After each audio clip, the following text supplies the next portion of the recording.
What's going on, YouTube family? All right, so in this video, we're going to be discussing how to handle seasonality changes in the car rental business. All right, let's go. So guys, obviously with every business out there, there's always going to be ups and downs. There's always peaks and valleys. There's always going to be different seasons, and then these seasons determine demand, right? So, and it also has to do with human biology, right? People during the summertime, they're getting a lot of dopamine from the sun. So people tend to want to spend a little bit more money. People are happier. They're out there spending money willy-nilly, right? And spend a lot of money, all right? And then during the winter times, dopamine levels drop.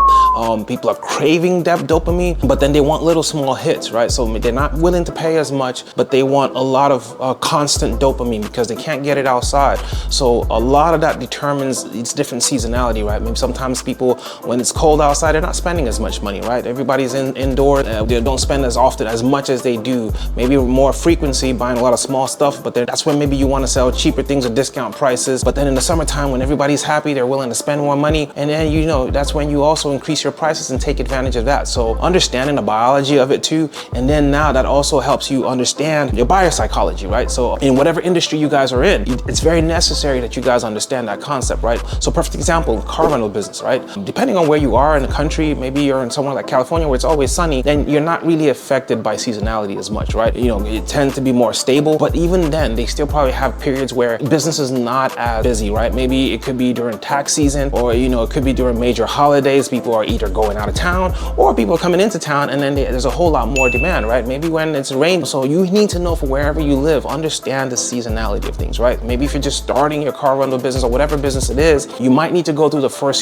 2 years to be able to pin down and properly understand the cadence of your business cycles, right? The seasonality of whatever industry or business you're in. Perfect example for me, I'm in the car rental business here in the Dallas, Texas area, and I know that our peak season is ranging from March all the way to the end of November, right? That's when we make a lot of money, and then it tends to taper off starting from the first week of December up until the last week of March, right? So knowing that, you need to be, once you identify the seasonality of your business, you need to plan accordingly and plan ahead. A lot of people don't, and every single year they get caught by surprise, and when the slow times come, they're quick to go to all these Facebook groups and grumble and complain, and then they throw their hands up and say, oh, the business doesn't work anymore, right? It's not that the business doesn't work anymore, you're just making bad decisions at the wrong time, or making good decisions at the wrong time, right? Because I had a mentee once tell me how he just bought a fleet of cars in December, right? He lived, I think, in Chicago, somewhere where it's quite cold, right? So you don't want to be that, right? You don't want to be making good decisions at the wrong time. If you're increasing your fleet, if you're in the car rental space, you're increasing your fleet, you should probably do that in the summertime, right before the summertime hits. So that way you capitalize on the busy months, and not at the end of the year when things are starting to slow down, right? At the end of the year, instead of increasing your fleet, maybe you need to defleet your cars, right? Or pull back on inventory. Maybe if you have like a Amazon store or something like that, maybe you reduce inventory. But then if you know that that's your peak season, is Christmas time and New Year's, people spend more, then you increase inventory, right? So you need to understand cycles in your industry and adapt accordingly, right? Another mistake that I see a lot of people make too is, in the slow months, they're still marketing and advertising as much as they did before, right? During the peak seasons, no. During the slower seasons, you anticipate that you reduce your ad spend, because now you're just wasting money, because you're not going to get any more business. There's no way you're going to do more business than you did during your busy seasons, during these slower times, right? So then you taper down your advertising, your ad spend. That way you keep more money in your pocket. That's another thing that some people fail to do that is very key and very important that you guys do during slower seasons, right? So another strategy people can use, and also we use in the car rental business, is start offering more promos to encourage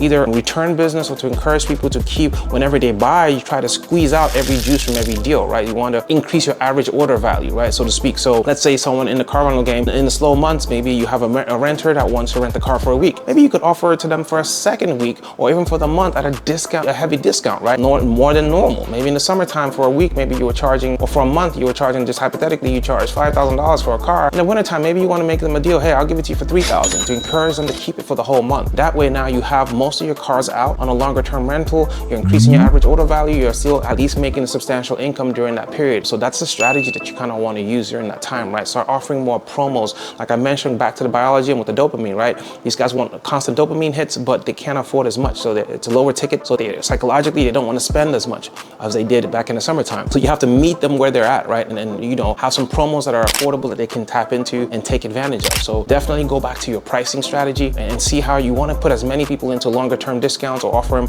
if they're renting daily, offer them a second day at a discount, right? So just come up with promo prices that you guys can offer them during these slower seasons. That way you're not affected by any of that, right? Another strategy that also we use that you guys should also be mindful of is in the summer months too, right? Use that time when business is good, a lot of cash flowing into your bank accounts. Go start applying for like business credit, business lines of credit, even if you don't need it. Go get as much as you can during that time, right? Because when you get to the slower seasons, right, you still want to be able to make sure that your company is able to keep operating, right? You don't want to now just be solely reliant on your cars during the slower months, because then you're going to choke your business, right? So make sure either you have some savings, so during the summertime you're either putting money away that could keep you afloat in the slower seasons, and or applying for business lines of credit and different stuff like that, so you have at least a lot of cash at your disposal if you need it via a credit line. Okay, this will come very handy for you guys in those slow months. Let's say maybe an opportunity presents itself that you can't turn down. That way you have the liquidity to make those moves, and also coming out of the slow season, that way you hit the ground running and you're able to prepare for the busy season in case you need to maybe buy some extra cars or